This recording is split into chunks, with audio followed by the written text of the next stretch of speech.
Olá, pessoal! Dando continuidade mais um Revisamed na Veia. A gente hoje começa com a primeira parte do SUS São Paulo, Medicina Preventiva, comigo, Fabiana Pereira. Vamos lá para a questão 85. Né? Era uma prova também com questões tranquilas, mas que seguiram bem os princípios de medicina de família e comunidade, de medicina preventiva. Então, é uma prova boa de fazer, porque ela tem bastante conteúdo dentro da medicina preventiva, tá?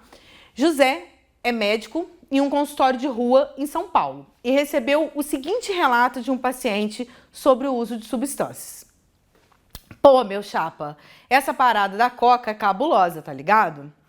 Tipo, primeiro tem que ter a babila na mão. E aí é chapar o pino no lugar certo, saca? A boca é onde rola a parada, onde se encontra e onde se apaga de vez. E a parada é pesada, mano. Tem que ficar ligado na fita. Por quê? Se pintar cana, já era.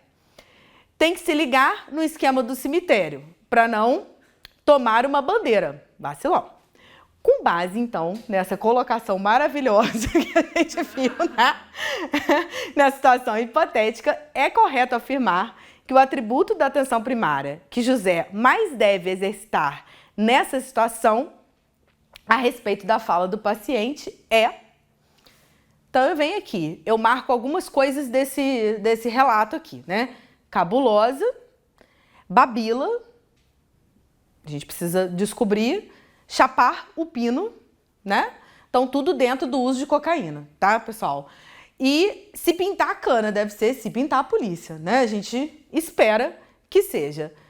Então, o que eu tenho que exercitar aqui para eu me comunicar? Eu tô falando de um consultório de rua e que a gente lida basicamente ou prioritariamente com pacientes sobre o uso de substâncias, né? Pacientes que às vezes estão aos cuidados do CAPS, então normalmente pacientes em uso de substâncias, seja álcool ou outras drogas. E aí a gente precisa então exercitar um atributo para ser um médico que atua no consultório de rua. Alguém tem mais ou menos uma noção que atributo seja esse? Integralidade, acesso, longitudinalidade, competência cultural. Então, essa questão, se você teve uma única aula de atenção primária na vida, você saberia. Competência cultural. Eu tenho que saber me aproximar, saber do que esse cara está falando, para eu conseguir me aproximar dele e para conseguir ter alguma efetividade nesse tratamento, tá? Então é isso, não tem muito o que dizer, né? E a competência cultural ela é essencial para garantir que a comunicação seja eficaz, permitindo que o médico compreenda as preocupações e o contexto do paciente, mesmo quando expresse uma linguagem ou estilo de comunicação não convencional, totalmente igual àquela que a gente viu, né? Para quem não está no meio do uso de substâncias ou não está em situação de rua, são palavras que a gente não está dentro do nosso contexto. Esse atributo é crucial para construir uma relação de confiança essencial no atendimento das populações vulneráveis, como, no caso, os usuários de substância. Tá? E aí, essa senhorinha aí, simpática, doutora Bárbara Starfield, em 2002, ela descreve para a gente como que a gente deve orientar a atenção primária. Ela deve ser orientada através de atributos. Esse esquema aqui, ele tem que ficar guardado na memória, porque qualquer questão vai estar dentro disso aqui, tá? Então vai te pedir, às vezes eu vejo questão te pedindo dentro dos atributos essenciais, aí fala de algum atributo, ou dentro dos atributos derivados, ele vai te perguntar. A competência cultural está aqui dentro do atributo derivado. Então vamos lá, para os atributos essenciais. Acesso e primeiro contato. É quando o paciente chega até nós, né? E a gente tem que dar acesso, seja de que forma for, a gente tem que dar acesso. Esse paciente em situação de rua, o paciente fora da área, né? Então assim, eu sou uma pessoa que trabalha no centro da cidade, mas moro num bairro da periferia. Eu passei mal no meu trabalho. Eu devo ou não ser atendida naquela clínica, na UBS, na clínica da família próxima ao meu trabalho? Eu devo ou não ser atendida lá? Sim. Primeiro o acesso. Então a pessoa vai chegar, vai dizer, olha, eu trabalho aqui perto, passei mal, eu estava passando aqui na frente e e tive um mal, ou estou, por exemplo, como numa outra questão que a gente fez, na casa da minha filha. E eu moro em outro estado, outro município, outro lugar, e passei mal e estou aqui. Isso é o acesso, é o acolhimento, é o primeiro contato. A gente não pode, não, olha só, você vai ter que ir embora da porta aqui para fora, porque você não é dessa região e você não pode ser. Não, você vai acolher e você vai direcionar essa pessoa, você vai atendê-la, muitas das vezes, né, na sua necessidade, vai dizer, olha, você vai procurar o seu médico de família ou o seu médico generalista da sua OBS, que é a tal, mas hoje eu vou te atender, por exemplo, a sua pressão está um pouco alta e você tem que continuar o acompanhamento na sua unidade de saúde perto da sua casa, né? Então, a primeira coisa, a gente tem que dar acesso e acolher essas pessoas na unidade básica de saúde. Para ela funcionar, esse é um atributo, por isso que chama atributo essencial, né? O que é ideal aqui também? O atributo essencial de primeiro contato vai me dar a coordenação do cuidado, tá? Eu, por exemplo, coordeno o cuidado dessa pessoa. Já disse para ela que ela tem que procurar. Isso é um tipo de orientação e coordenação do cuidado. Mas essa coordenação do cuidado aqui, ela vai mais além. O paciente que está na minha área descrita, ele é um paciente que, independente se ele está, por exemplo, fazendo hemodiálise em outro nível do sistema, ele é um paciente sob minha responsabilidade. Então, a coordenação do cuidado dele, de encaminhar para o especialista e dele voltar, ou dele fazer um procedimento em outro nível e voltar, a coordenação do cuidado é minha. Isso aqui fala de referência e contra-referência. Então, eu tenho que saber que esse paciente, por exemplo, foi fazer uma cirurgia cardíaca e ele vai voltar. E eu tenho que saber o que está acontecendo com ele. Então, a coordenação do cuidado, todo paciente no meu território e inscrito lá na minha OBS, o paciente tem a ficha lá cadastrada da família dele, ele é um paciente sob minha coordenação. Isso aqui é a coordenação do cuidado, tá? E aí eu olho esse paciente, essa família, ao longo do tempo. Então, um atributo muito importante na atenção primária é a longitudinalidade do cuidado. Porque eu vou trabalhar com ciclos de vida daquelas famílias. Então, assim, eu sei que é uma família, um casal que acabou de se casar, daqui a pouco é um casal que vai ter filhos.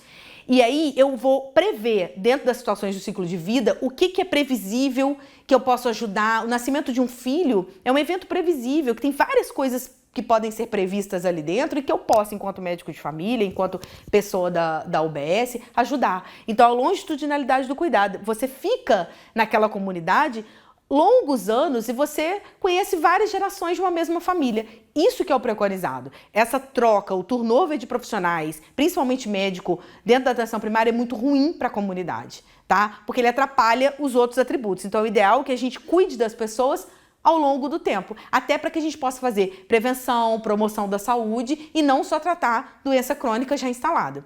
Beleza? E, gente, importante aqui no primeiro acesso, voltando só um pouquinho, é que esse acolhimento não é feito só pelo médico. Toda a equipe tem que prover o acesso ao primeiro contato ali da pessoa. E a gente também, dentro da atenção primária, trabalha com um atributo essencial que é integralidade do cuidado. Então, eu olho o indivíduo nos aspectos todos que ele precisa, de forma integral, e também em relação à rede. Eu tenho que dar condições para ele se tratar de forma integral, desde lá da prevenção até a reabilitação. Mas a gente não faz reabilitação totalmente na atenção primária, por exemplo, né? Uma fisioterapia, um acidente de moto, né? Que deixa a pessoa com alguma sequela motora, ele vai precisar de uma fisioterapia.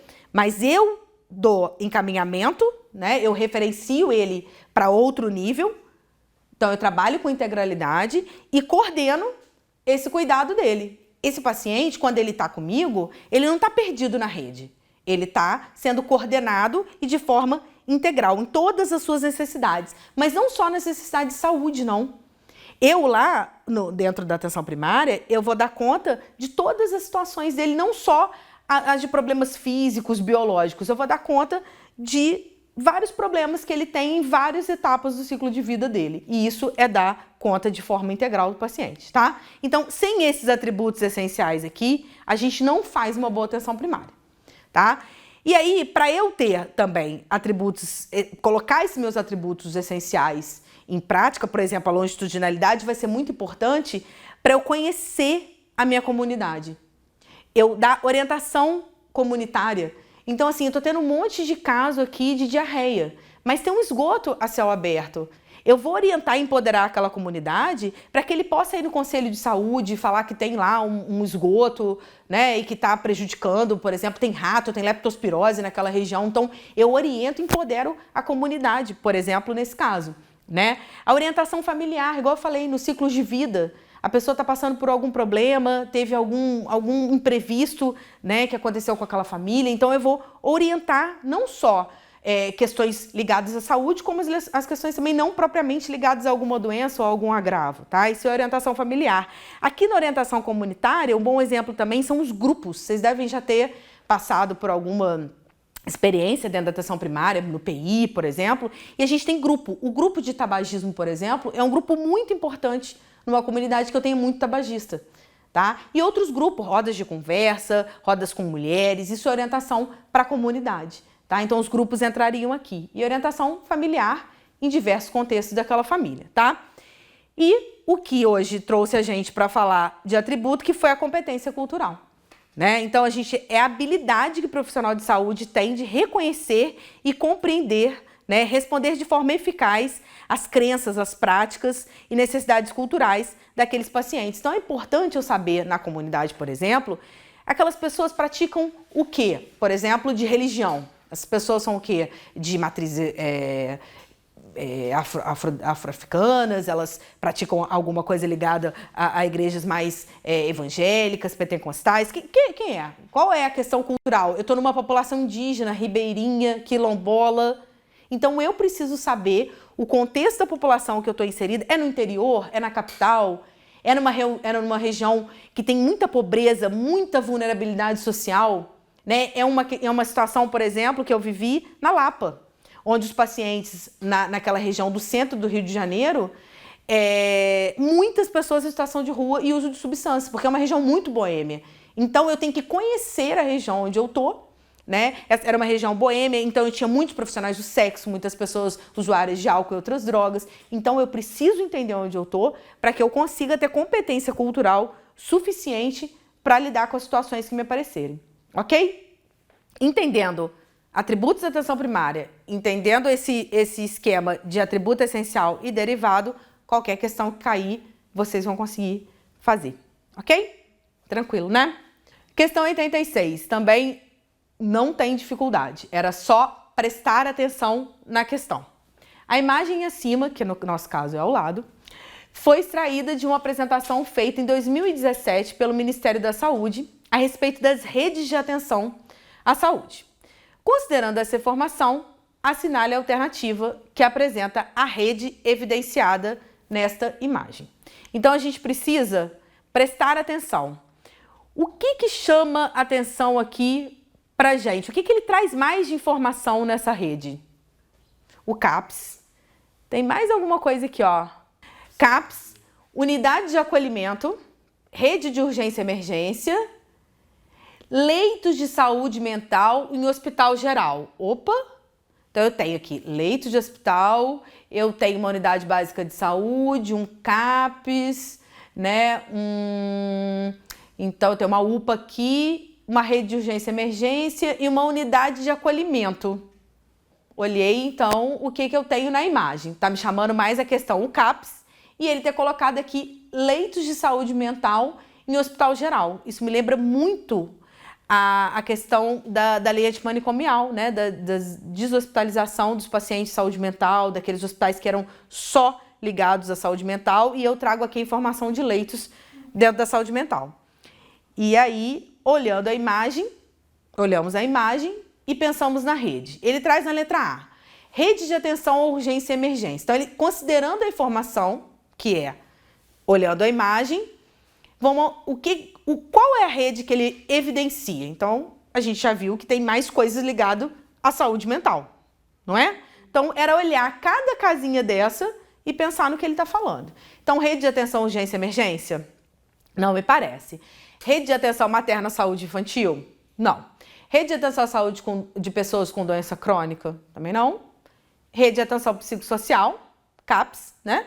Tá ali pra gente. E rede de cuidado da pessoa com deficiência. Então, por óbvio, psicossocial, tá? muito por essa questão aqui. Então, quando tiver uma figurinha, uma ilustração, leiam, prestem atenção. Então, aqui ele me dá uma informação muito importante, que é o leito de saúde mental dentro do hospital geral, tá? Então, essa aqui também não tinha um grau de dificuldade, né, importante. Então, a rede de atenção psicossocial, ela é estruturada para fornecer cuidados em saúde mental de forma integrada e contínua. Inclui uma variedade de serviços como centros de apoio de atenção psicossocial, CAPS, que oferecem atendimento diário, né, aos pacientes e acompanhamento intensivo para as pessoas com transtornos mentais severos e persistentes. Aí eu tenho o CAPS AD, o CAPS infantil, o CAPS dia, né, as várias modalidades de CAPS. Além dos CAPS, a rede pode incluir leitos de saúde mental em hospitais gerais, que fornecem internação para pacientes que necessitam de cuidados mais intensivos e especializados, além do serviço residencial terapêutico, que a gente não falou aqui, ó, porque ele não estava muito legal de ver, tá? Mas esse SRT é o Serviço Residencial Terapêutico, aquelas residências terapêuticas. À medida que a gente não tem mais o hospital, né, de saúde mental, o antigo manicômio, a gente vai ter que dar um destino para a qualidade de vida e para o tratamento daquelas pessoas que não têm mais institucionalização, né? Então a gente chama de residência terapêutica, o Serviço Residencial Terapêutico. Então, tudo aqui estava me dizendo dentro da rede psicossocial, né? Destacado claramente na imagem como um dos componentes da rede de atenção psicossocial, evidenciando a organização e a integração do serviço de saúde mental para proporcionar um atendimento completo e humanizado a esses usuários, né? Porque antes era bem triste olhar a situação da hospitalização, né? Da questão institucionalizada dessas pessoas que às vezes tinham plena condição de ser reintegradas ali no convívio social, de ter as suas funções reintegradas, mas que infelizmente eram quase que dopadas, trancadas dentro de hospitais, né? E aí a gente traz, então, a conformação de uma rede que acolhe e dá uma condição mais humanizada para essas pessoas, beleza? E aí eu trago um pouquinho dos conceitos da rede de atenção à saúde para a gente poder pensar aqui em todas elas para quando cair uma questão dessa sobre rede, que traga uma ilustração ou que pergunte para vocês sobre rede, a gente já sabe. Então, o que é a RAIS? A RAIS é a Rede de Atenção à Saúde. Ela tem arranjos organizativos de ações e serviços de saúde de diferentes densidades tecnológicas. O que a gente fala dentro da saúde coletiva, dentro da medicina preventiva, de densidade tecnológica, né? A gente tem uma densidade tecnológica, por exemplo, na atenção primária, baixa. A gente tem um tomógrafo na atenção primária, tá? Mas isso não quer dizer em complexidade de casos. Densidade tecnológica é uma coisa e complexidade de caso é outra. Não quer dizer que quando eu tenho densidade tecnológica, eu vou trabalhar com casos mais complexos. Depende. Caso complexo de qual ponto de vista? Um caso de saúde mental, por exemplo, ele pode ser tão complexo, mas você não precisa de densidade tecnológica hard, né, para dar conta de um caso de saúde mental. Nem todo mundo precisa estar hospitalizado, tá? Então, a densidade tecnológica vai ter a ver com os aparelhos tecnológicos que a gente precisa para diagnóstico e para exame, mas não tem a ver com a complexidade do caso. Então, na atenção primária, a gente tem baixa densidade tecnológica, mas a gente dá conta de casos muito complexos apesar disso, tá? Que isso fique claro pra gente. Então, eu tenho condição aqui de integrar todos os pontos da rede, tanto no nível primário, secundário ou terciário, tá? E continuidade e integralidade da atenção à saúde nos diferentes níveis, né? Primário, secundário e terciário.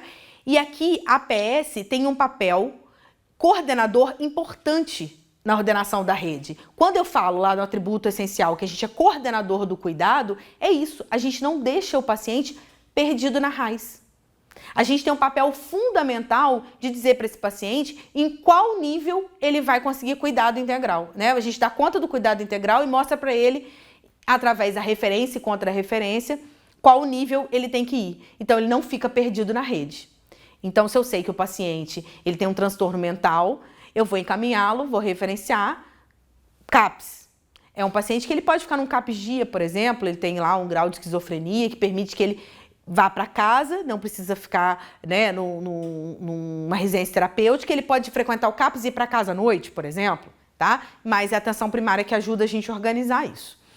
E aí eu tenho aqui, ó, a rede de atenção à saúde materno-infantil, é a rede cegonha. Já ouviram falar na rede cegonha? Então, todas essas redes, pessoal, elas têm lá uma portaria que as define, tá? Eu não coloquei todas aqui, mas tem a portaria da Rede de Atenção à Saúde e tem portarias específicas para cada uma das redes. Então tem uma portaria da Rede Cegonha que ela vai falar lá do fluxo adequado para o atendimento e planejamento sexual, atendimento reprodutivo, pré-natal, parto, nascimento, puerpério e primeira infância. Ela vai dar conta dessas questões aqui. Então é lá a maternidade, qual o fluxo da ambulância para a maternidade, né? Como é que eu organizo a ida dessa mulher, por exemplo, e qual maternidade de referência? Ela está na UBS X. Qual que é a maternidade de referência? Né? Para onde que eu encaminho essa mulher quando ela estiver em trabalho de parto? Quem que vem buscar se for o caso de um parto complicado, começou um parto em casa? Como é que a gente faz? Quem coordena isso para a gente é a Rede de Atenção Materno-Infantil Rede Cegonha, tá? Rede de atenção, urgências e emergências, né? É a questão lá do SAMU, das ambulâncias, né? Ampliar e qualificar o acesso humanizado e integral aos usuários em situação de urgência e emergência, o pré-hospitalar, né? Móvel e fixo, e o hospitalar dentro das diretrizes da RUI, que estão determinadas nessa portaria, tá? Então a regulação, por exemplo, ela entra muito aqui dentro da RUI. Tá? Quando a gente regula o paciente, a gente tem que saber da rede para a gente regular para onde que aquela ambulância do SAMU, dependendo do lugar que ele esteja, ou da ambulância do município, onde que ele está? Está em tal lugar.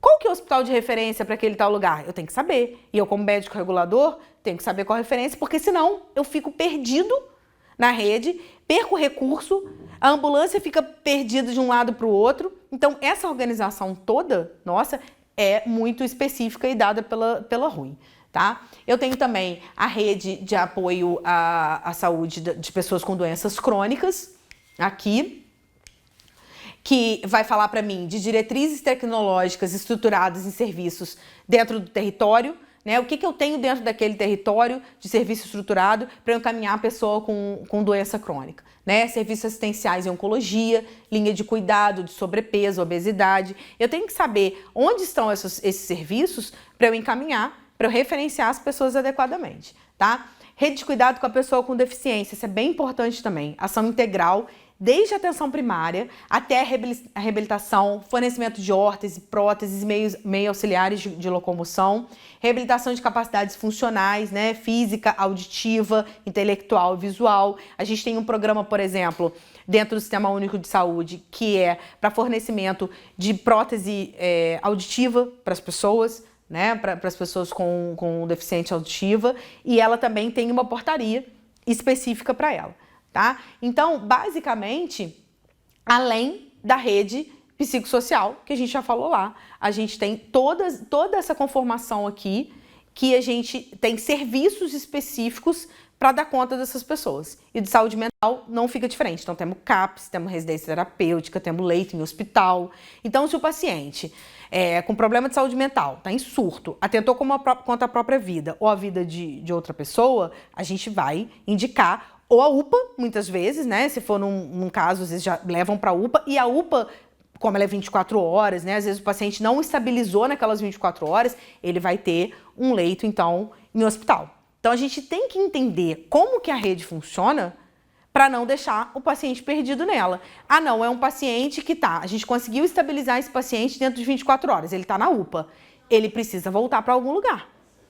Então, ele vai voltar para onde? Olha, você vai procurar a UBS que vai te caminhar, ou você vai saber qual o CAPS mais próximo da casa dele, para ele ter cuidado. Dentro do CAPS, a gente tem psicólogo, tem psiquiatra no CAPS, né? Então, a gente tem que entender, nós profissionais de saúde, a gente precisa entender um pouco da rede para a gente poder trabalhar nela, né? Então, os sistemas de saúde são em rede. Beleza? A rede de atenção psicossocial, igual eu falei, é acolher e acompanhar as pessoas com sofrimento ou transtorno mental, uso de álcool e outras drogas, para essa pessoa não ficar também perdida na rede. Então é muito importante conhecer a rede de saúde para que a gente possa fazer cuidado integral do paciente. Próxima questão, 87. A imagem, no nosso caso, ao lado também ou abaixo, né, foi extraída de uma coorte. Considerando esse gráfico, assinale a alternativa que apresenta o principal motivo do fenômeno demonstrado. Esse fenômeno que ele demonstra aqui é um transtorno do espectro autista. Então ele fala para mim que ao longo do tempo, de 2000 até 2020, a gente teve um crescimento, um crescimento significativo, né, de diagnósticos de TEA. E aí ele vai te perguntar, por quê?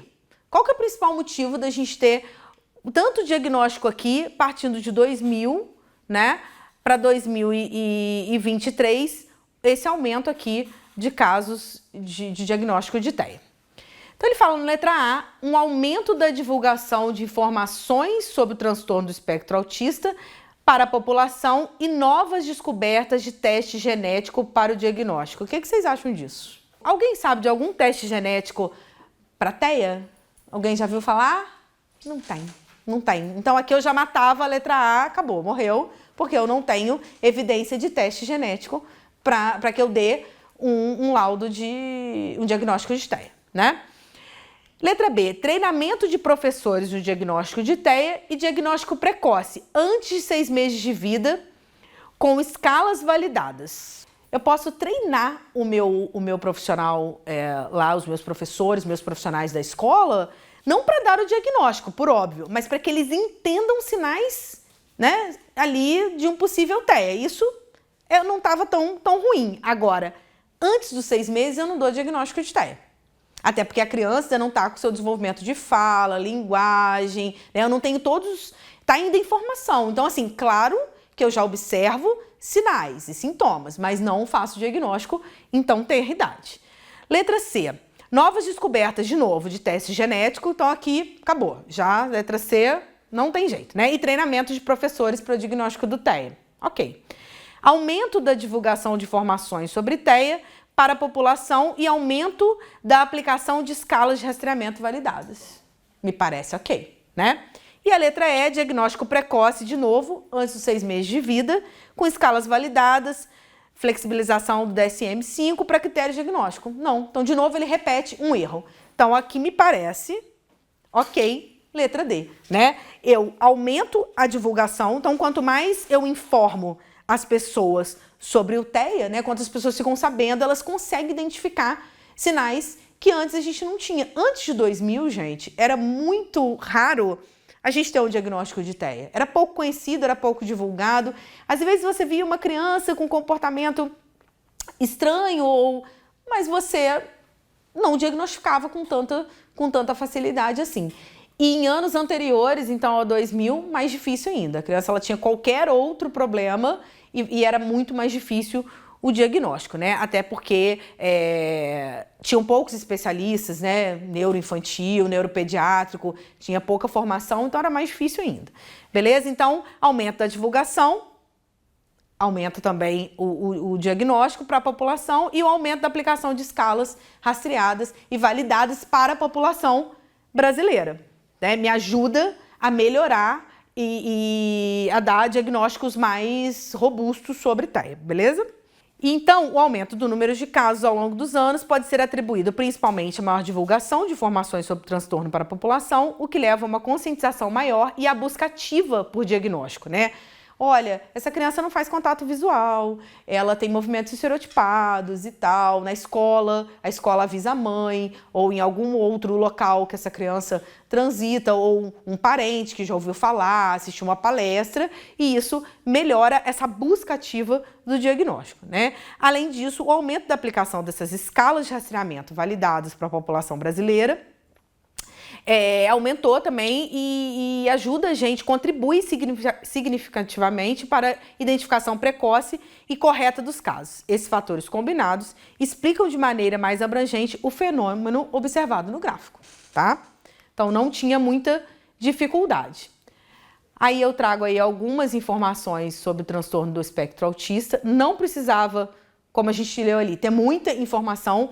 O mais importante era saber que não existe teste genético e que a gente não faz o diagnóstico antes dos 6 meses de vida, que era, você conseguia fazer a questão sabendo essas duas informações, né? Então, o TEA, ele é um distúrbio do desenvolvimento, né? Distúrbio neurológico do desenvolvimento. Ele tem etiologia desconhecida a princípio, a gente não sabe exatamente, né? Por que que as pessoas têm TEA? E ele é, até agora, uma interação de fatores genéticos e ambientais. Então, a gente pensa sempre nessas duas coisas. O que que contribui para que eu chegue a um diagnóstico de TEA, né? Então, exposição a agente químico, né? Histórico de exposição de agente químico pela mãe, né? Na gestação. Deficiência de vitamina D e ácido fólico também na gestação. Uso de substâncias como ácido valproico durante a gestação. Aqui é prematuridade, falta um P.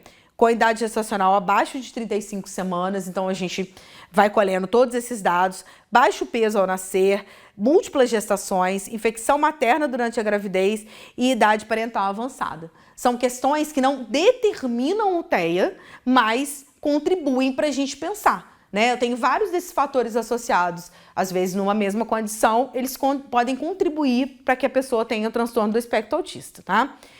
Vacina, não coloquei aqui, mas vacina não está dentro das questões que contribuem para que a pessoa tenha o transtorno do espectro autista. Isso está bem legível lá no site do Ministério da Saúde quando você busca informações sobre o TEA. Tá? Características, né, da criança com desenvolvimento do espectro autista. Desenvolvimento atípico, ou seja, fora do que é esperado para aquela idade. Manifestações comportamentais também fora do esperado, do que a gente vê dentro de outras crianças na comparação. Déficit na comunicação são muito comuns, né? A criança que já passou dos 2 anos e não fala, tem dificuldade de falar, ou motora. Qual dificuldade que essa criança tem? Ela já deveria estar verbalizando, formando frase, e não tá. Ela fala palavras isoladas ou ela não fala. Então já é alguma coisa que chama bem a nossa atenção, tá? Comportamentos repetitivos, estereotipados, aquela criança que pega um brinquedo ou uma coisa e fica batendo, balançando, né? A gente tem que pensar também nesses movimentos. Repertório restrito de interesses e atividades, tá? Aí é aquela coisa também do contato visual, que fica difícil em algumas situações, né? Dentro do espectro eu tenho vários graus, eu tenho várias condições, mas são coisas assim que, a princípio, nos chamam bastante atenção para o diagnóstico, tá? Quais são os sinais de alerta, né, do neurodesenvolvimento da criança? Podem ser percebidos nos primeiros meses de vida. Então lá, a criança tinha que engatinhar, tinha que firmar a cabeça, tinha que fazer uma série de coisas, levar algum objeto à boca, ela tem um atraso nesse desenvolvimento. Então, o que eu posso observar? Eu não fecho o diagnóstico, mas já vão me dando interação, né? A criança chega em um determinado momento que ela vai bater palminha, ela vai começar a interagir com o adulto, até porque ela testa aquela interação. Opa, mexi, ele mexeu de volta e não tem interação. Então, já são sinais que você fica alerta. Aí, a gente tem que estudar um pouquinho lá daquelas questões do neurodesenvolvimento, para a gente pensar em em cada fase de vida a criança deveria estar fazendo o quê, e aí você compara, ó, aqui ela tinha que estar batendo palminha, aqui ela tinha que já estar levando um objeto à boca, ou aqui ela já tinha que estar interagindo, sorrindo, e ela não está fazendo. Então eu comparo essas coisas, tá? O diagnóstico, na verdade, ele é essencialmente clínico e observacional, né? Ou seja, a gente não tem teste genético, a gente não tem outras coisas para fazer, e a gente usa instrumentos específicos de vigilância e desenvolvimento infantil e valoriza muito o relato e a queixa familiar. Então a gente tem que escutar aquele familiar. Às vezes a criança não manifestou aquele comportamento na sua frente, mas manifesta em casa. Então a gente tem que valorizar a fala daquelas pessoas que cuidam daquela criança. Então assim, não tem teste, a gente vai aplicar instrumento, observar e fazer um diagnóstico mesmo clínico, beleza? E o tratamento. O tratamento, independente do diagnóstico, tá? Você não fechou o diagnóstico ainda, mas se você tem ou não, o importante, porque eu já vi sinais nessa criança antes dos 2 anos de idade, né? Eu já vi que tem alguns sinais. O que é muito importante?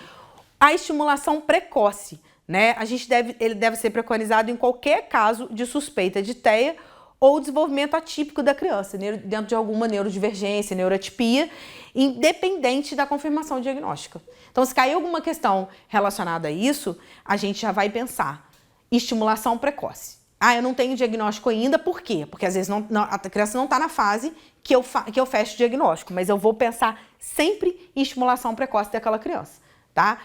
Quanto antes eu começo, quanto mais eu estimulo aquela criança, mais chances ela tem de se organizar e de ser um adulto funcional, um jovem funcional, uma criança funcional, né? Porque se eu deixo para fazer isso muito depois, eu perco aquela janela que eu poderia ter treinado, né, aquela criança, porque às vezes as crianças vai exigir treinamento para algumas funções, até para as funções sociais, elas vão ter que ser treinadas, né? E quanto antes eu começar, melhor, beleza? Então não tinha, se eu soubesse essas duas informações, né, idade para que eu dê o diagnóstico e que não existe um teste genético ou uma confirmação que o TEA é genético, eu conseguiria fazer com facilidade, ok?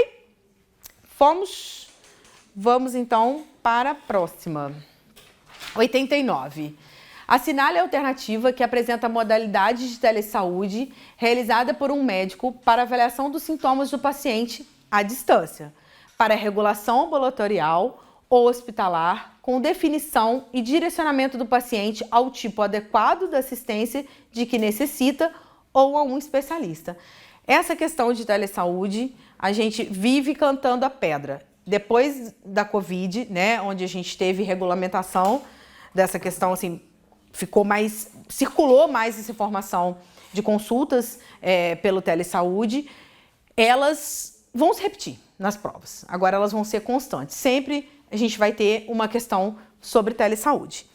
Então ele fala lá da modalidade do telesaúde, né, para avaliação médica, e aí ele me traz modalidade do telesaúde, palavra-chave aqui.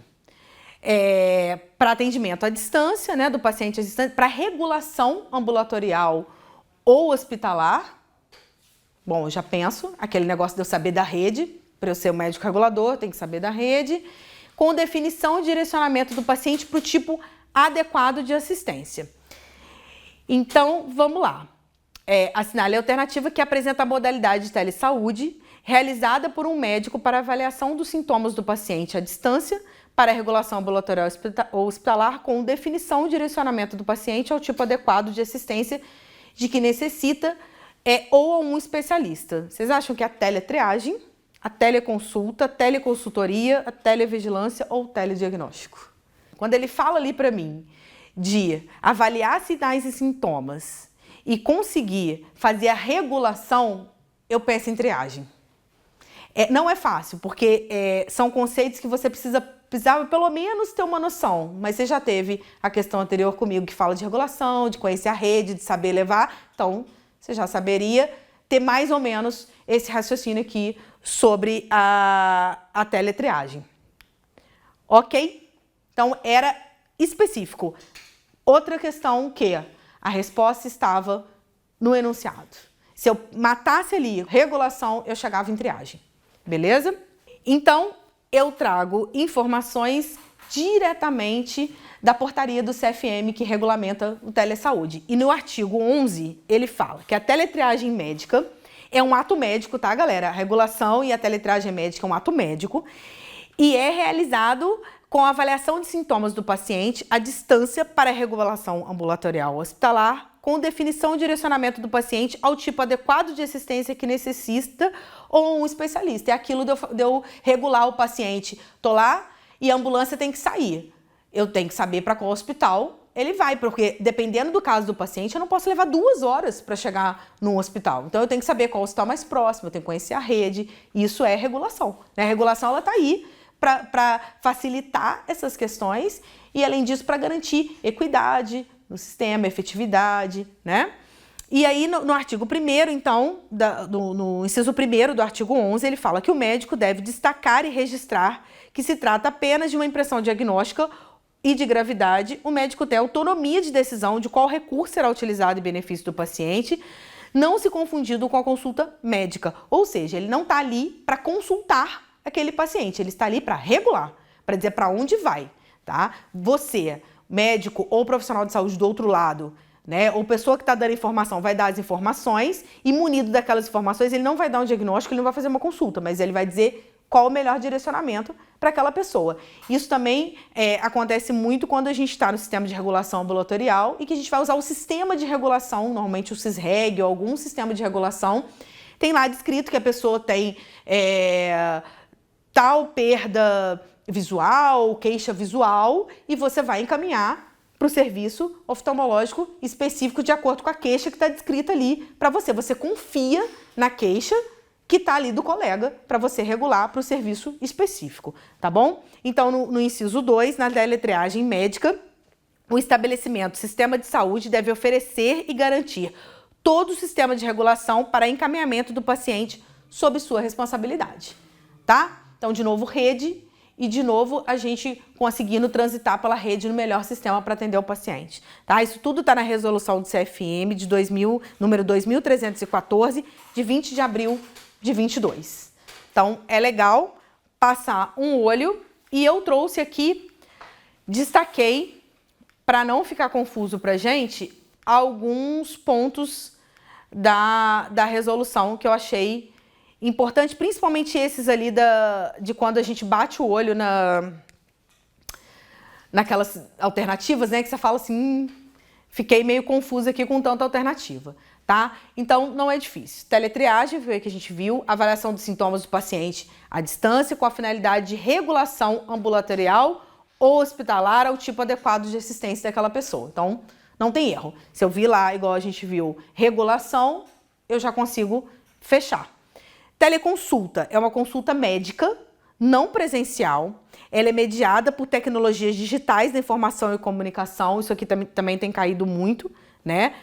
E o médico e o paciente localizados em espaços diferentes. É isso que define a teleconsulta, tá? E ele tem que já ser um paciente, aí você vai conhecer o paciente, ele tem que também ter algumas consultas presenciais, mas isso é a teleconsulta, tá? A teleconsultoria é a consultoria mediada por essas tecnologias digitais de informação e comunicação entre médicos, gestores e outros profissionais com finalidade de prestar esclarecimentos sobre os procedimentos administrativos em ações de saúde.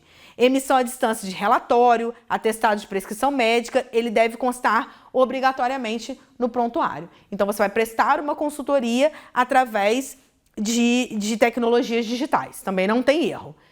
Telediagnóstico, ato médico à distância, geográfica e temporal, transmissão de gráficos, imagens e dados para emissão de laudo ou parecer por médico com registro, né?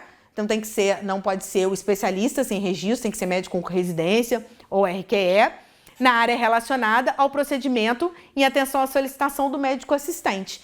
Então eu preciso de algo muito específico, por exemplo, de um patologista, eu não tenho naquela região onde eu tô, e eu vou mandar para ele o laudo, as imagens, o que eu tenho, para que eu tenha da parte dele o diagnóstico, o parecer desse outro médico. É isso que eu quero dizer aqui, tá? E tem que ser um especialista de fato para configurar o telediagnóstico, beleza? Então eu estou numa área remota, né, onde eu não tenho muita opção de especialistas ou muita oferta, né, de outros profissionais, então eu vou pedir um telediagnóstico, vou fazer um telediagnóstico, tá bom? Telemonitoramento ou televigilância, que é realizado sob coordenação, indicação, orientação e supervisão de um médico para monitoramento ou vigilância à distância de parâmetros de saúde e doença. Então, eu vou monitorar uma determinada área, um surto, alguma coisa. Então, é muito ligada à questão da vigilância mesmo em saúde. E aí, telemonitoramento ou televigilância, qualquer um dos dois que caírem, porque aqui, se eu não me engano, nas alternativas, ele tinha telemonitoramento. Não, ele tinha televigilância. E telemonitoramento aí também caberia, tá? Às vezes eu vejo questão televigilância / telemonitoramento, ok? É um pouquinho chato, mas se você souber os conceitos aí básicos assim, de cada uma das modalidades, vai numa boa. Dá pra fazer a questão lendo o enunciado, que é o que a gente sempre fala aqui. Lê o enunciado, a resposta vai estar no enunciado na grande maioria das vezes, tá? E esse caso não fugiu aí a nossa regra, tá bom? Vamos lá na questão 90. Assinale a alternativa que apresenta o estudo com menor risco de viés e maior qualidade de evidências. De novo, o povo arrepia os cabelos, né? Estudo, teste. Então, estudo com menor risco de viés e maior qualidade de evidências. É isso que eu focaria para pensar. Alternativa A, prevalência da dor lombar no Brasil, por exemplo. Um estudo ecológico? No Brasil, estudo ecológico. Pensamos. É um tipo de estudo, né? Ele está falando que ele vai ver a prevalência da dor no Brasil através de um estudo ecológico. Será que é o melhor modelo para que eu tenha menor risco de viés, maior chance de evidência? Outro estudo, efetividade da ozonoterapia comparada a outras terapias para dor lombar, revisão sistemática com meta-análise de ensaios clínicos randomizados. Será que esse é um bom tipo de estudo? Será que eu tenho um bom tipo de estudo de menor risco de viés e maior qualidade das evidências nessa questão de efetividade da ozonoterapia comparada a outras terapias para revisão lombar, para terapia de dor lombar? Fazer uma revisão sistemática com meta-análise e ensaio clínico randomizado, será que seria uma boa? Vamos continuar. Lombalgia crônica em trabalhadores em saúde, uma coorte retrospectiva. Será que seria um estudo aí com maior qualidade de evidências? Vamos pensar também. Lombalgia aguda como primeira manifestação de quadro de tuberculose, uma série de casos. Vamos lá. Então, até agora, estudo ecológico, revisão sistemática com meta-análise de ensaio clínico randomizado, coorte retrospectiva, série de casos.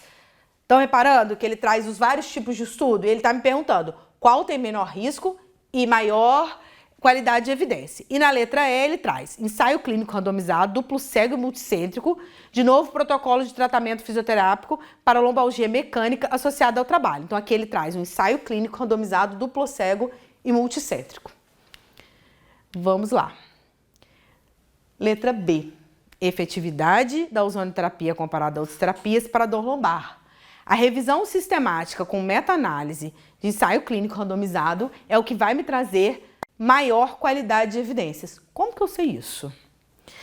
A revisão sistemática com meta-análise é considerada a mais alta qualidade de evidência devido à sua capacidade de agregar e analisar dados de múltiplos estudos rigorosamente controlados, minimizando vieses e proporcionando estimativas mais precisas. Ensaios clínicos randomizados, especialmente os duplos cego e multicêntricos, também são de alta qualidade devido a um desenho robusto.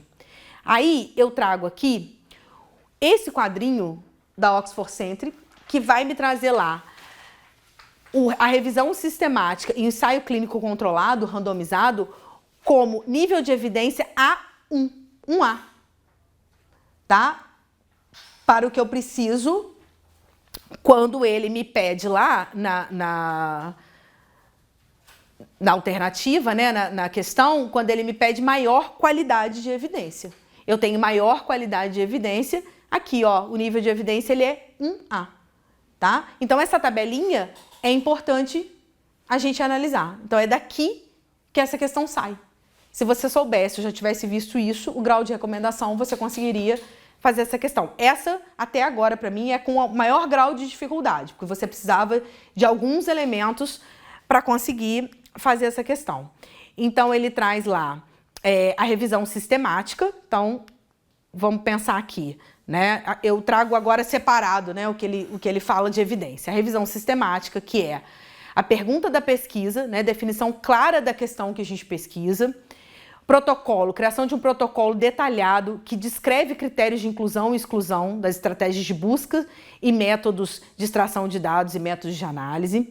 Busca estruturada, realização de uma busca abrangente em múltiplas bases de dados eletrônicos para encontrar todos os estudos relevantes, seleção desses estudos, essa seleção com base nos critérios de inclusão e de exclusão previamente definidos lá em cima, que eu já falei, avaliação da qualidade, então é uma avaliação da crítica da qualidade metodológica desses estudos, qual foi a metodologia utilizada, então a gente tem que fazer uma crítica, né? Essa metodologia responde àqueles objetivos, e extração de dados, coleta sistemática dos dados desses estudos incluídos. Dentro do ensaio clínico randomizado, estudos experimentais, onde participantes são aleatoriamente designados para diferentes grupos de tratamento, permitindo uma comparação justa entre a intervenção e o controle. Aquilo que eu falei lá atrás, estudo de intervenção, né? Estudo randomizado, tá? Aleatório, que me dá mais robustez na minha pesquisa, me dá mais fidedigno um estudo quando eu tenho ensaio clínico randomizado. E a meta-análise, né? Técnica estatística usada para combinar os resultados de vários estudos independentes com o objetivo de aumentar o poder estatístico e fornecer uma estimativa mais precisa do efeito de tratamento ou intervenção de uma doença, tá? Então, era até agora a mais complicada dentro da epidêmio, mas não era impossível de fazer. É a gente entender, falar da revisão sistemática e método clínico randomizado, meta-análise, vai ser sempre pra gente a recomendação de nível de evidência maior. Beleza? Aí, guarda esse quadrinho aqui, que ele vai ajudar bastante, tá bom? É do Oxford Center. Vamos para a questão 91. Um ensaio clínico fase 2 para se avaliar uma droga para artrite reumatoide, em que os participantes são alocados de forma aleatória e em dado momento do estudo mudam de grupo e têm a sua análise interina acompanhada. É um estudo com delineamento. Aí ele traz as opções para a gente: paralelo, pareado, crossover, factorial ou sequencial. Aí o que eu marquei nessa questão? Um estudo, um ensaio clínico de fase 2, né, para algum medicamento, muito provavelmente, tá? Alguma droga, né? Essa para artrite reumatoide, porque sempre um estudo de um ensaio clínico seria para testar, né? Uma droga, aqui a gente já está num público um pouquinho maior, na fase 2, e aí ele me fala de forma aleatória, ok, né? Os grupos em forma aleatória, e no meio do processo, no meio do estudo, em dado momento do estudo, muda o grupo. Então ele já me deu a dica aqui. Se ele me falou que muda o grupo, o que você acha que pode ser? Dentro das opções, paralelo? Um do lado do outro? Pareado também? Crossover? Fatorial ou sequencial? O que você pensaria quando a gente olha na questão de mudança de grupo? Quando a gente fala que muda o grupo, ele já me deu a chave aqui. Crossover. Tá? Então, essa questão ela é muito tranquila, porque o enunciado dela já me deu a resposta. Né? Quando eu olho o enunciado, eu já tenho uma ideia que pode ser crossover, porque até aqui ele me fala de um ensaio clínico, ok? E forma aleatória normalmente é, né? Mas quando ele me fala de mudar de grupo, as alternativas, eu já tenho a resposta. Então eu estudo crossover, tá? Ele vai ter um delineamento, né, de crossover, de mudança do grupo.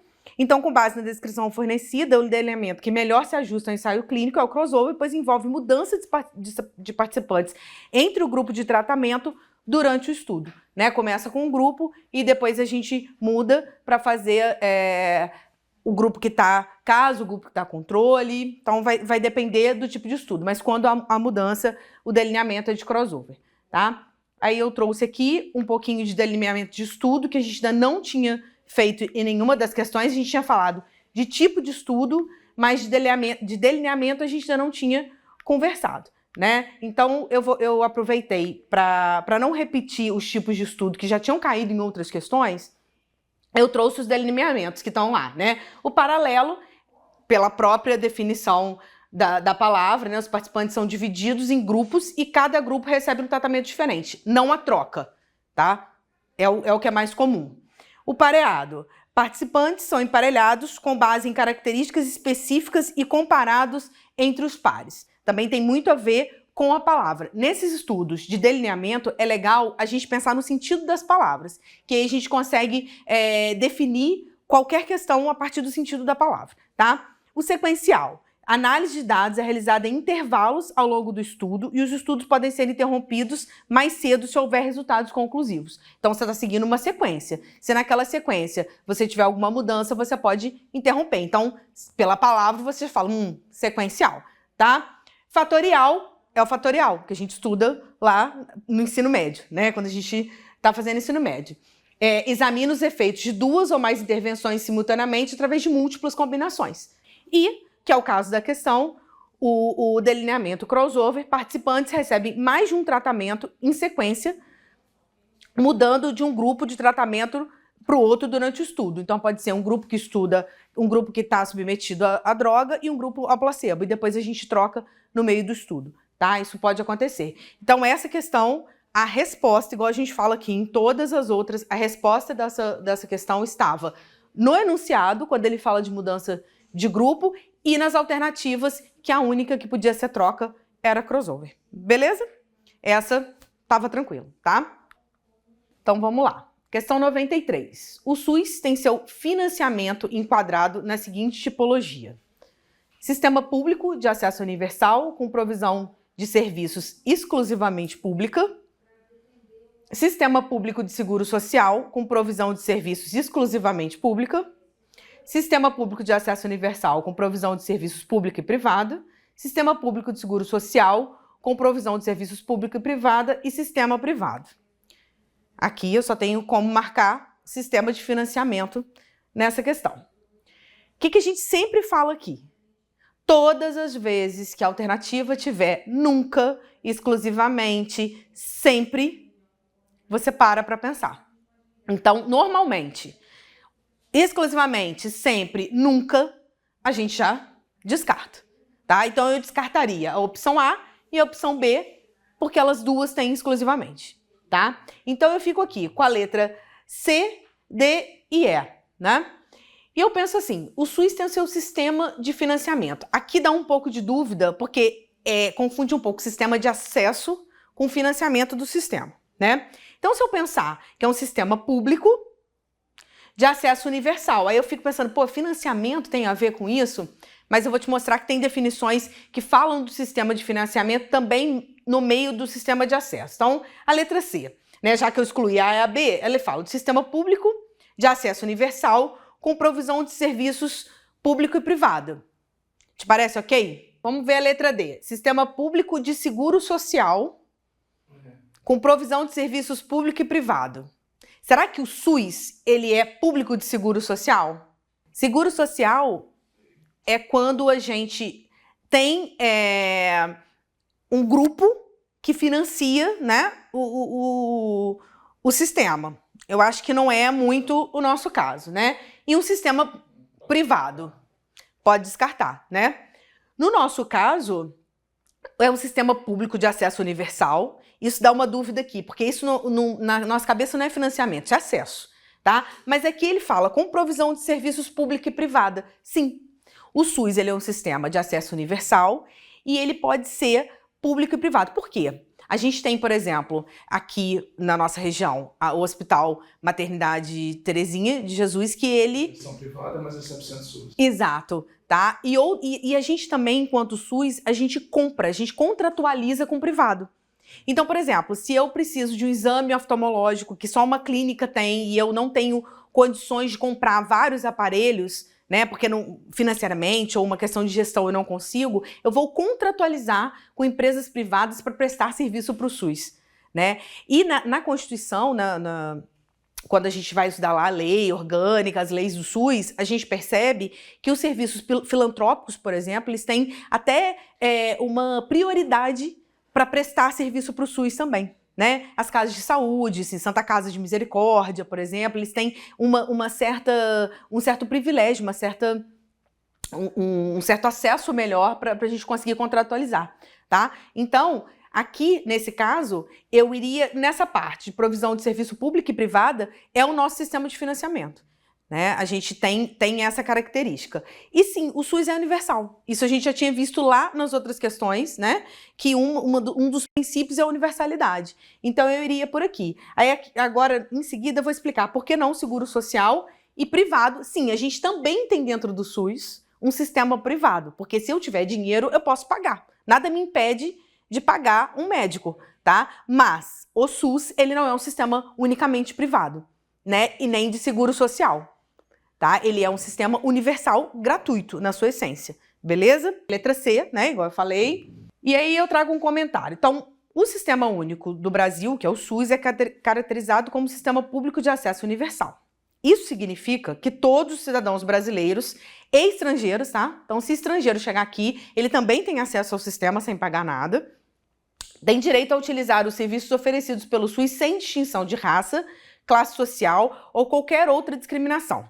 Além disso, o SUS se baseia em um modelo de provisão de serviço que inclui tanto instituições públicas quanto as privadas, como eu falei. Eu posso contratualizar perfeitamente com um serviço privado de saúde, tá? Ou seja, os serviços de saúde podem ser prestados por entidades públicas, como hospitais, unidades de saúde administradas pelo governo. A gente tem muitos federais que são administrados pelo governo, né? Muitas instituições municipais, normalmente, e por entidades privadas, como os hospitais e clínicas particulares. Então, a gente também tem hospitais privados na cidade, tá? Isso tudo dentro de um sistema único de saúde. desde que esses estejam conveniados ou contratados pelo SUS para prestar serviços à população. Então, quando eu tenho um hospital que tem uma parte privada e uma parte SUS, a parte SUS dele é contratualizada com o governo, é um convênio, e o cidadão não paga por isso. Ele tem acesso àquele hospital que tem a parte privada, mas ele não paga por isso, tá? Ele tem acesso sem pagar.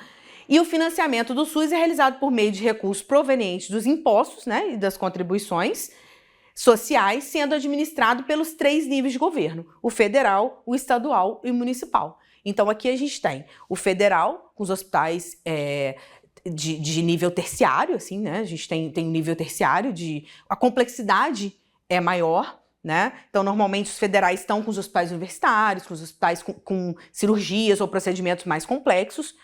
O estado também com uma complexidade um pouco maior, e o município, via de regra, ele vai administrar os hospitais de porta aberta, os pronto-socorros, as UPAs, por exemplo, tá? E daí para cima, quando a gente aumenta o nível de complexidade, né, de procedimentos e cirurgias, a gente vai ter custo do estado e do federal, tá? Então, basicamente essa administração nos 3 níveis, tá? Normalmente, a parte de atenção básica, né, as UBS, os Centros Municipais de Saúde, os hospitais de pronto-socorro e as UPAs, eles são normalmente financiados por recursos municipais. Tem UPA, dependendo da cidade, que é administrado pelo Estado. Então, vai depender do tamanho da cidade, da arrecadação daquele município, do Estado. Então, é toda uma gestão dos 3 níveis, tá bom? Aí, eu trago aqui, então, o sistema de financiamento. Segundo estudos feitos, né, por pessoas ligadas à saúde coletiva e também a Fiocruz, por exemplo, eles falam de modelos de financiamento da saúde. E aí, a gente vai estar aqui no modelo 1, nos sistemas universais de saúde. O atendimento é universal, geralmente gratuito. Eles são financiados por meio de tributos gerais, com impostos e contribuições. Eles podem ser providos tanto por público quanto por prestador privado, tá? Exemplos de sistemas universais: o canadense, o brasileiro, o sistema da Inglaterra, o NHS, ele também é nesse sistema universal, tá? O modelo 2, sistema de saúde do tipo seguro social. Toda a população ou grupos específicos, as empresas e o governo, contribuem para um fundo de saúde. A gente tinha um modelo tipo seguro social antes do SUS. Quando a gente tinha antes INAMPs, só a gente pensar nos hospitais da rede, Hospital do Banco do Brasil, Hospital dos Servidores Federais, no Rio de Janeiro, como foi capital da República, por exemplo, a gente tem vários desses hospitais que têm nome de entidades, né? Hospital da Rede, Epseng. Por quê?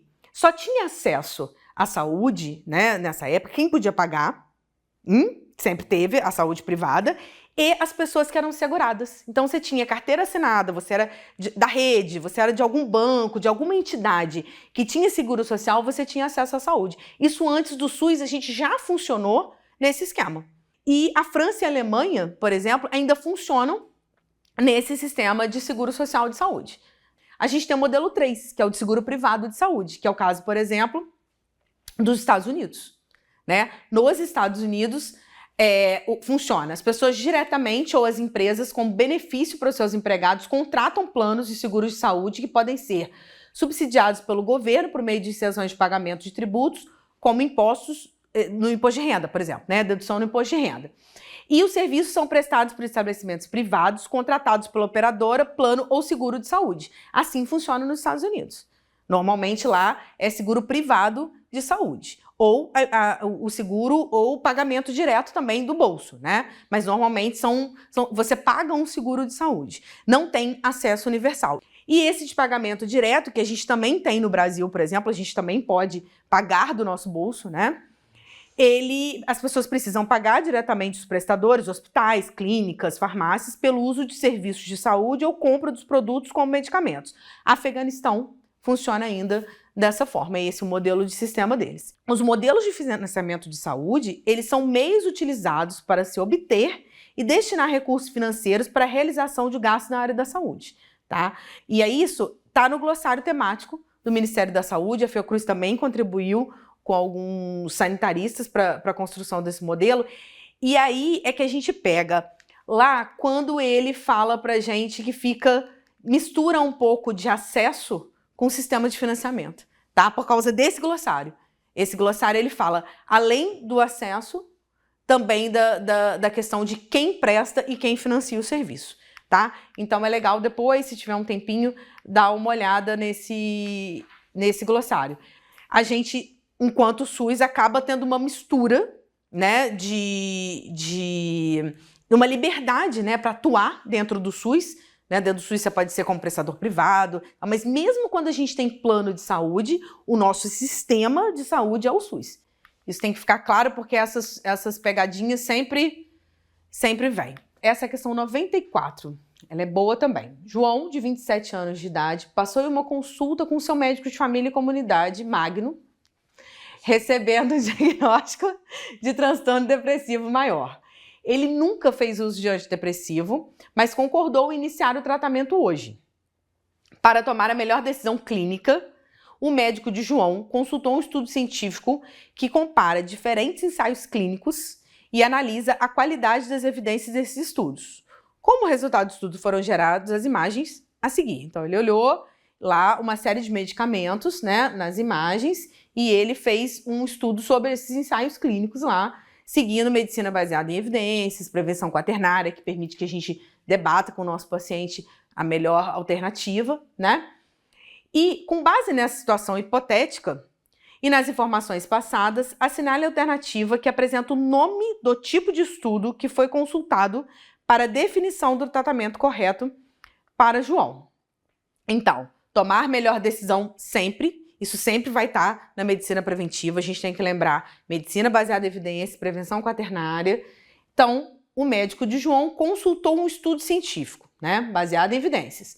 Compara diferentes ensaios clínicos e analisa a qualidade de evidência desses estudos. Lembra lá do Oxford Centric que eu falei, da qualidade do nível de evidência, né? Então, ele pega vários ensaios e analisa, né? Ele compara. E aí gera aquelas imagens de comparação de todos os medicamentos que ele analisou.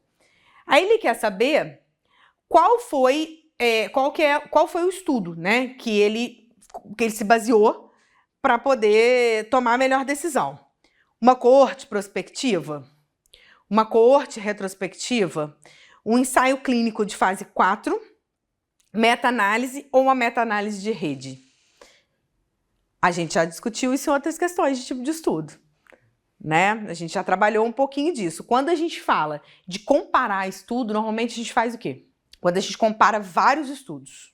Comparação, a gente pega vários, é um tipo de estudo que ele vai analisar vários estudos, vários desfechos, né? Vai analisar vários e dali ele faz uma meta-análise, né? Ele analisa e te fala qual é o melhor, o que tem aparecido mais, quais são as melhores evidências desses estudos, né? Quais são os melhores desfechos, o que tiveram. O que você acha que pode ser?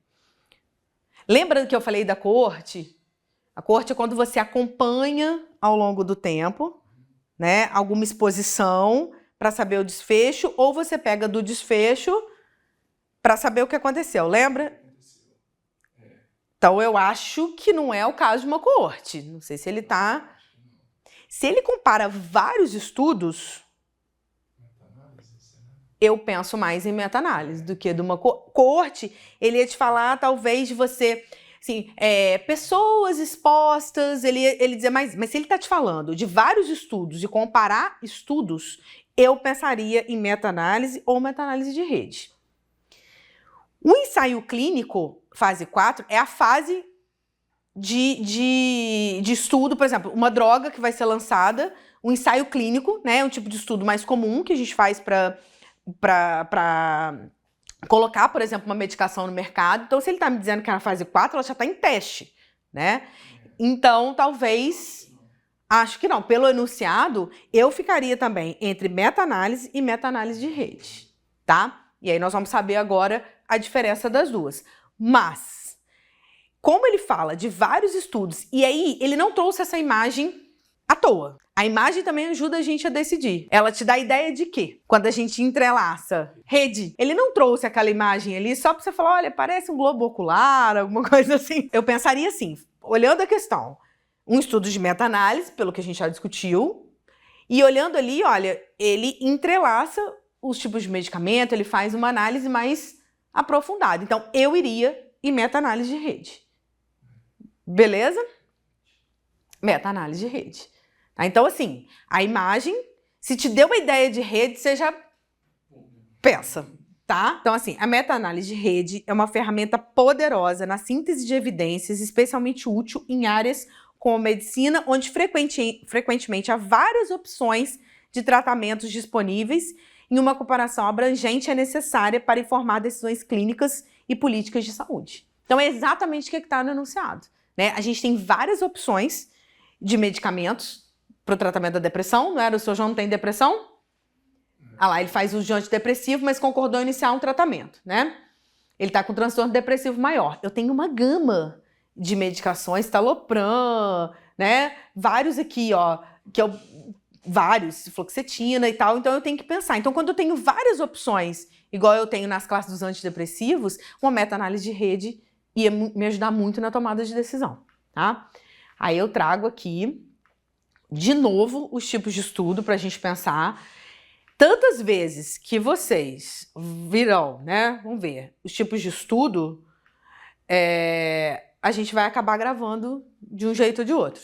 A gente está vendo tantas vezes, que a gente vai acabar gravando. Então, aqui, eu trouxe mais a técnica e estatística para a gente trabalhar as duas para comparar o que é uma meta-análise em rede e uma meta-análise e os tipos de estudo que a gente já tinha conversado, né? O ensaio clínico, o estudo de coorte, retrospectivo e prospectivo. E sempre lembrar de olhar a tabelinha lá do nível de evidência, como numa outra questão eu trouxe, lembra? Que eu falei do nível de evidência e aí a gente estava trabalhando, se eu não me engano, um ensaio clínico, né? Então, ensaio clínico, estudo de pesquisa científica que avalia a eficácia, segurança e efeitos colaterais de novas intervenções ou tratamentos em seres humanos, normalmente drogas, assim, né? Novo medicamento é um exemplo para diabetes, começando em pequenas doses em voluntários saudáveis. Seria um ensaio clínico fase 1, por exemplo. Progredindo para pacientes com diabetes para testar a eficácia, fase 2. Comparando o novo medicamento com o tratamento padrão em grande grupo de pacientes, fase 3, só vai aumentando, né, a complexidade. E, finalmente, monitorando o uso a longo prazo em uma população mais ampla após a aprovação, fase 4. Tá? Ali, a gente não vai pegar um estudo de ensaio clínico nessa questão, porque ele já quer dar um medicamento para o seu João. Então, já tem que ser um medicamento testado e amplamente comercializado, né? Vários usuários já têm que ter feito uso. Então, a gente descartaria ali um ensaio, porque ele tem fases e a gente não está querendo alguém para o nosso estudo. Não está dizendo ali que o seu João foi submetido, né? Ou foi convidado para participar de um estudo. Não, ali está dizendo que eu vou definir uma medicação que já passou por essas fases. Ela já é uma medicação consolidada, tá? Aí eu tenho uma coorte prospectiva. Acompanha aquilo que eu falei lá atrás. A gente acompanha um grupo de indivíduos ao longo do tempo que inicialmente não apresentam a condição de interesse. Os participantes são observados para determinar a incidência da condição com base na exposição de determinados fatores de risco. Então, assim, exemplo, avaliar como hábitos de vida, por exemplo, dieta, exercício, influenciam no risco da gente desenvolver alguma doença cardíaca ao longo de 20 anos. Né? Então, eu estou observando para ver ao longo do tempo, para frente, o que vai acontecer. E o retrospectivo, a gente vai ver, então, o que aconteceu baseado em algum fato do passado. Né? Então, investiga dados existentes, muitas vezes de registro médico, para identificar associações entre exposições passadas e o desenvolvimento das condições da doença atual, né? Que vai fazer análise de eventos que já ocorreram. Então, estudar a relação entre a exposição de um agente químico no passado e a ocorrência de câncer, por exemplo. Vamos supor, a pessoa que foi submetida lá a amianto, né? Exposição a amianto, o que aconteceu? Então, é um grupo que vai fazer de forma retrospectiva. A gente vai pegar dados de prontuário, né? Os dados que já estão catalogados para a gente poder fazer esse estudo, ok? Então, ali essa questão ela vai mesclar tipos de estudo, ela trouxe 3 tipos de estudo e ela trouxe as análises, tá? Ele traz a técnica estatística. Então, a meta-análise técnica estatística que combina os resultados de múltiplos estudos independentes que abordam a mesma questão de pesquisa. Visa aumentar a precisão das estimativas de efeito e identificar padrões ou fontes de variação entre os resultados de estudo, né? Então, eu consigo saber o que variou para aquele ou para aquele outro estudo, ou para aquela outra população, qual foi o N, e eu consigo tomar uma decisão normalmente fazendo uma leitura de meta-análise, um estudo que teve como técnica estatística meta-análise. E a meta-análise de rede, então, é uma extensão da meta-análise tradicional que permite a comparação indireta de múltiplas intervenções e estudos diferentes e utiliza uma rede de comparações entre tratamentos para avaliar a eficácia relativa das várias opções, tá? Então, assim, era uma questão um pouquinho mais complexa, mas que a própria ilustração já dava uma ideia para a gente diferenciar uma meta-análise da outra. Então, é lembrar, técnica estatística, né? Toda vez que ele pedir um estudo ou para o médico se basear em alguma coisa, em algum estudo, alguma evidência para tomar a decisão sobre o medicamento, a gente vai pensar em meta-análise, né? E aqui os tipos de estudo que a gente vai estar sempre repetindo até que fique bem claro mesmo, tá bom? Vamos lá, questão 95. Pedro, de 40 anos de idade, trabalhador da construção civil, compareceu a uma consulta na UBS, pois sua coluna travou. Contou que estava sentindo bastante dor desde que fez um movimento para levantar um saco de entulho. A dor era de intensidade 7, com piora na movimentação e alívio ao repouso, caracterizada como dor cansada. Pedro tomou o tramadol com um alívio muito discreto da dor. Ele não apresentava déficits neurológicos ou qualquer queixa neurológica relacionada, sem febre nem trauma. Não faz uso de corticoide, não tem história de emagrecimento, alteração urinária e disfunção sexual. No exame físico, não havia alteração além da palpação de pontos de gatilho em quadrado lombar. Ele está muito preocupado sobre fazer uma chapa da coluna, porque já teve essa dor outras vezes e seu amigo recentemente teve um quadro de hérnia de disco que só foi visto por meio de um exame de imagem. Com base na situação hipotética, assinale a alternativa que apresenta a recomendação da Childs e Weasley a respeito do exame de imagem na situação clínica de Pedro. O que eu destacaria nessa questão? A coluna travou, ou seja, ele fez um movimento, né? A coluna travou. Ele não apresenta gravidade, não tem déficit neurológico, ele não tem nenhuma queixa, não teve febre, não teve nenhum trauma, né? Me pareceu algo mais do movimento ali, muscular e tal, né? Que ele foi pegar um saco de entulho. E tem a questão da palpação no ponto de gatilho. É uma dor pontual, né? E ele me traz a recomendação de uma associação que pouca gente ouve falar, né? Dessas recomendações, assim. A Childs e o Weasley a respeito de exames de imagem. Ou seja, já tem uma recomendação aqui estabelecida para fazer ou não exame de imagem nesses pacientes, né? Lembrando lá sempre que na medicina preventiva a gente tem a questão da prevenção quaternária, né? Não fazer exames desnecessários, não expor o paciente a exames desnecessários. Então a gente sempre pensa, será que um exame de imagem, nesse caso, faria eu mudar a minha conduta? Será? Contando que já foi uma lesão que perdura, não teve progressão, ela não tem piora, ela não é grave, ela não traz nenhum comprometimento mais grave. Será que um exame de imagem? Então a gente sempre tem que pensar, né?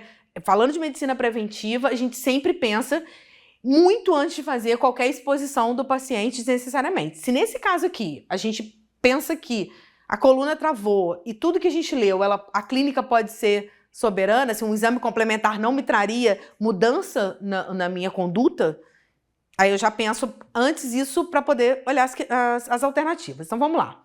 Solicitar uma ressonância magnética por suspeita de discopatia compressiva. Eu acho que se ele tivesse com uma discopatia compressiva, ele não estaria com esse quadro, não estaria trazendo essa queixa pra gente, né? Solicitar raio-x de coluna lombar por suspeita de fratura de vértebra lombar. Eu também acredito que se ele tivesse uma fratura de vértebra, ele não estaria trazendo esse quadro, né? Então eu já descartaria A e B pelo drama. C. Solicitar uma TC por suspeita de dor crônica associada ao trabalho. Ele não relata que ele tem essa dor sempre. Ele já teve episódios, voltou a ficar bem e, por pegar um saco de entulho, às vezes de mau jeito, ele traz de novo um quadro. Então, eu não acredito que seja dor crônica associada ao trabalho. Crônica não, né? Porque são eventos que eles se repetem e eles têm algum motivo para acontecer. Se ele estiver só trabalhando e não me relatar nada, ele não tem dor, não está dizendo nada disso no enunciado. Na letra D, não solicitar exame de imagem nas primeiras 6 semanas por se tratar de lombalgia mecânica e não solicitar, na letra E, exame de imagem nas primeiras 2 semanas por se tratar de lombalgia mecânica. Eu, sem conhecer as recomendações dessa associação, eu ficaria entre a letra D e a letra E, pelo que a gente já falou, né? As outras estão pegando muito pesado pelo quadro que se instala. Então, eu ficaria entre a D e a E. E aí eu passo aqui para a gente ver. Então, provavelmente, essa associação, ela pede para a gente não solicitar. O que ficaria para a gente aqui é entre 6 semanas e as 2 primeiras semanas, né? Mas, sabendo do quadro, sabendo que não é um quadro, que foi mecânico, que foi pontual, né? E que a gente, na atenção primária, por exemplo, a gente tem o tempo a nosso favor para a gente observar esse paciente, para que ele possa retornar ao consultório, para a gente reavaliar, a gente pensa que a gente tem um tempo maior para que essa dor passe sozinha, sem uma intervenção, por exemplo, e sem eu precisar de um exame de imagem, por exemplo, tá? Então, a recomendação da Chuse Weasley é evitar a realização de exames de imagem com raio-x, TC ou ressonância em pacientes com lombalgia mecânica nas primeiras 6 semanas. Essa é a recomendação. A menos que haja sintomas de alarme que sugiram uma condição mais grave, né? Essa abordagem é fundamentada nas evidências que mostram que a maioria dos episódios de lombalgia mecânica melhora dentro de 6 semanas sem necessidade de exames de imagem e a realização precoce de exames não altera o desfecho clínico e pode levar à intervenção desnecessária. Porque às vezes você vê uma imagem, uma outra coisa que não está comprometendo, às vezes é uma adaptação, o paciente, isso é muito comum em imagem óssea, né, assim, e que você vai fazer uma intervenção e que o paciente não precisa daquela intervenção. E além de expor, né, fazer a exposição do paciente de forma desnecessária à radiação. Então, a gente já sabe que em lombalgia mecânica, a gente espera 6 semanas sem fazer exame de imagem, a não ser que algum episódio mais grave aconteça no meio do caminho, tá? E aí, eu trago a definição, né? Diversas sociedades médicas elaboram essas listas de recomendações, tá? Sobre prática que os médicos e os pacientes devem questionar. Então, a Abrafito, ela traz, quando a gente abre o portal Chuse Weasley do Brasil, a gente vê lá várias associações com várias recomendações sobre o que se deve fazer ou não em quais casos. E aí, quando a gente abre lá, eu tenho da Associação Brasileira de Fisioterapia e ela traz uma recomendação lombar para doenças lombares, né? E aqui, ó, eu até destaquei, na 3 e na 4 ela fala: não sugira exames de imagem para dor lombar, a menos que se suspeite doenças graves, tais como trauma, câncer, infecção, síndrome da cauda equina e condições inflamatórias como artrite reumatoide, espondilite anquilosante. E na 4, não utilize exames de imagem para basear a sua conduta de tratamento de pacientes com dor lombar crônica. Né? Ele fala aqui que o exame de imagem não tem demonstrado ser eficaz para auxiliar a decisão clínica do fisioterapeuta ou do médico para o tratamento da dor lombar. Além da falta de benefício clínico, a rotina clínica com apoio do uso de imagem lombar está associada à exposição à radiação, radiografia ou tomografia computadorizada e aumento das despesas diretas para os pacientes pode levar a procedimentos clínicos desnecessários. Então, além da gente sobrecarregar o sistema de saúde pedindo exame desnecessário, e às vezes você vai falar para o paciente que ele precisa de exame de imagem. Pelo SUS, a gente sabe que demora a sair, porque tem uma fila grande de pessoas que precisam, e aí, às vezes, o paciente vai gastar um dinheiro que ele, às vezes, não tem para fazer um exame desnecessário, um exame de imagem desnecessário, que você não precisa dele para tomar a conduta, tá? Então, essa é uma associação que ela é mundial, vários países do mundo aderem à lista de recomendações, tá? E é uma iniciativa global que começou nos Estados Unidos em 2012, promovida pela American Board of International Medicine. E o objetivo principal do programa é encorajar conversas entre médicos e pacientes sobre a utilização de exames e procedimentos médicos, focando em reduzir intervenções desnecessárias e promover o cuidado de saúde baseado em evidências. Isso é muito legal. Então, tem muito a ver com a prevenção quaternária, que eu sempre falo, e que tem caído em todas as provas uma questão de prevenção quaternária. E aqui tem tudo a ver, né? Lista de recomendações, são diversas sociedades médicas, por exemplo, como a Brafito, elaboram listas de recomendações sobre práticas que os médicos e os pacientes devem questionar. E, baseado em evidências, focar em intervenções que são comprovadamente benéficas e evitar aquelas que são desnecessárias ou potencialmente prejudiciais ao paciente. Tá? Então, todas as vezes que a gente vira, olha, tem uma associação, tem uma recomendação, eu vou pensar em tudo aquilo que vocês já estudaram. Eu estudei, quando a gente vê dor lombar, qual o tipo, o que aconteceu, e colher uma boa história do paciente vai fazer com que você tome uma melhor decisão. Foi um trauma, foi uma pancada, foi, né, um jeito, um mau jeito, então a gente tem que pensar, quanto tempo que está essa dor? Ela vai e volta ou ela tem episódios pontuais, né? Igual esse caso, ele pegou um saco de entulho, então é pontual, não é uma dor crônica. Tudo isso a gente tem que pensar e aí se basear nas recomendações sempre lá na prevenção quaternária, ok?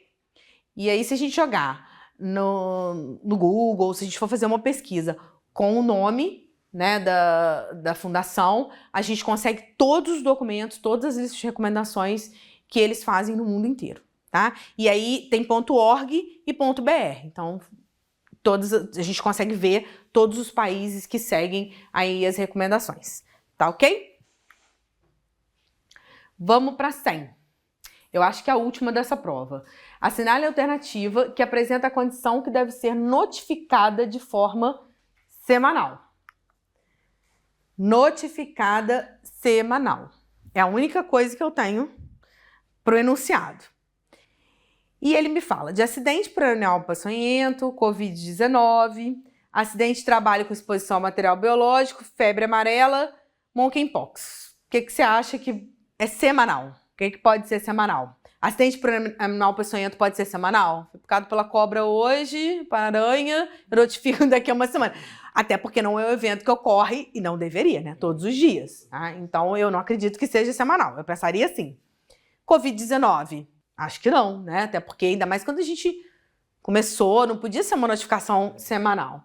Acidente de trabalho com exposição a material biológico? Pode ser. Febre amarela? Monkeypox? Pelo amor, né? Não é de jeito nenhum.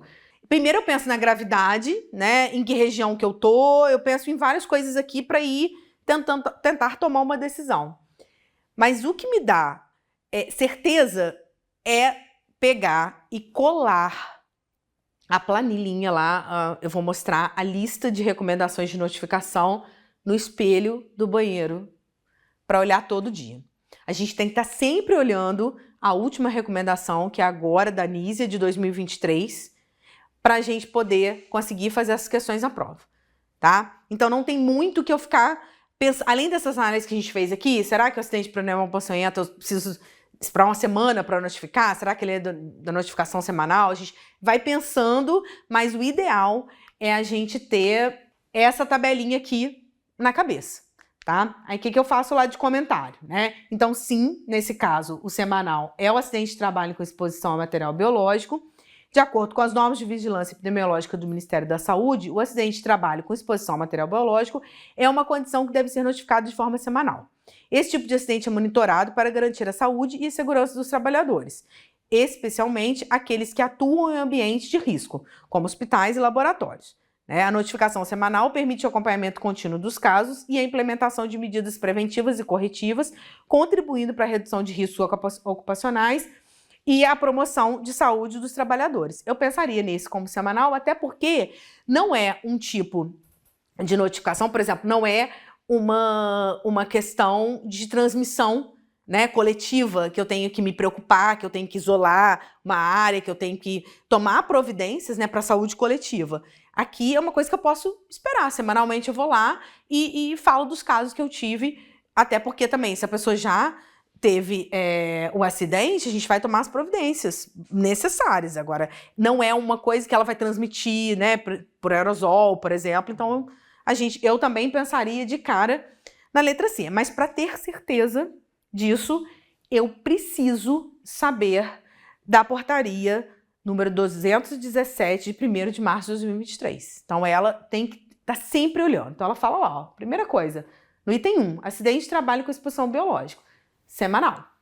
Acidente de animal peçonhento, 24 horas, aquilo que a gente pensou, não dá para esperar, né? E aí tem botulismo, cólera, coqueluche, e eu trouxe as doenças que devem ser notificadas semanal. Então, se você gravar as semanais, as outras são dentro de 24 horas, não tem como fugir, porque ele só me dá essa opção. Opção de notificação imediata e a opção de notificação semanal. O que eu tenho semanal? Dengue, caso de dengue, né? Doença de chaga crônica, até porque é muito regional, né? Numa região mais específica. A doença de Creutzfeldt-Jakob, deve ser, né? Não sabemos, né? Nunca dá para falar essas coisas com muita consoante, assim.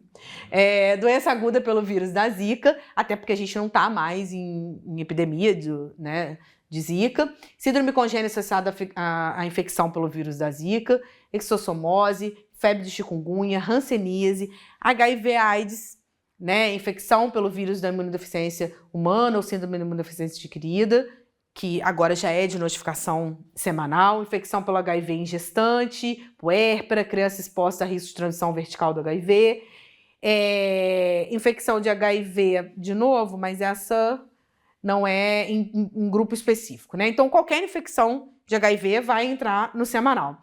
Intoxicação exógena por substâncias químicas, incluindo agrotóxicos, gases tóxicos, metais pesados, até porque isso, assim como a exposição ao material biológico, ela é individual, né? Eu, quando estou exposta a algum agente químico, eu não vou transmitir, né? Então, pode aguardar, tá? Leishmaniose tegumentária americana, óbito infantil materno, sífilis, toxoplasmose gestacional e congênita, tuberculose, violência doméstica e outras violências. Então, guardando as notificações semanais, tendo pelo menos ideia do que é semanal nesse caso, a gente já sabe que o restante é imediato em 24 horas. Tá? Então, a minha sugestão para vocês é guardem as semanais, tá? E o resto você vai saber que é imediato. Não tem muito como fugir nessas questões que pedem assim, coisas mais específicas. Lembrando que a portaria é de 2023 e a qualquer momento ela pode ser alterada, né? Então, hoje, o vigente no Ministério da Saúde é a portaria de março de 2023. Assim que mudar e que a gente tiver alguma outra mudança, a gente traz. Mas hoje, o que é vigente é isso aqui, tá bom?